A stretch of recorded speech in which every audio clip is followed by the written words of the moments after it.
మనకు maths simple ట్రిక్స్లో ఏ వచ్చేసి 10 days, B వచ్చి 15 డేస్లో వర్క్ కంప్లీట్ చేస్తారు. అయితే వీళ్ళిద్దరు కలిసి ఏ ప్లస్ బి ఎన్ని డేస్లో ఫినిష్ చేస్తారు అనేది చూస్తాం. సింపుల్ ట్రిక్ చూపించండి. ఏ వచ్చి ఈ రెండింటి ఎల్సిఎం రాసుకున్నామంటే మనకి వచ్చి 5 టేబుల్తో అవుతుంది. 5 అంటే 5 2 10, 5 3 15 అంటే 5 × 2 10, 10 × 3 30. మొత్తం దీని ఎల్సిఎం వాల్యూ వచ్చేసి 30. ఇప్పుడు ఎల్సిఎం వాల్యూని ఏ అండ్ బి వాల్యూస్తో డివైడ్ చేయవచ్చు.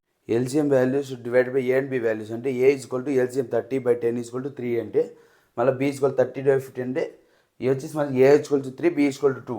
ఈ రెండు ఏ ప్లస్ బి అంటే ఏ ప్లస్ బి 3 + 2 5 అంటే ఏ ప్లస్ బి వాల్యూస్ 5. మన ఆన్సర్ వచ్చి ఎల్సిఎంని 5తో డివైడ్ చేసాం. చూడండి ఇప్పుడు మనం ఎల్సిఎం వచ్చేసి ఏ ప్లస్ బి ఆన్సర్ ఎంత ఏ ప్లస్ బి అంటే 5 వచ్చింది. ఎల్సిఎం అయితే మనకు 30 divided by 5 6 days. So A plus B వచ్చి 6 డేస్లో వర్క్ ఫినిష్ చేస్తారు.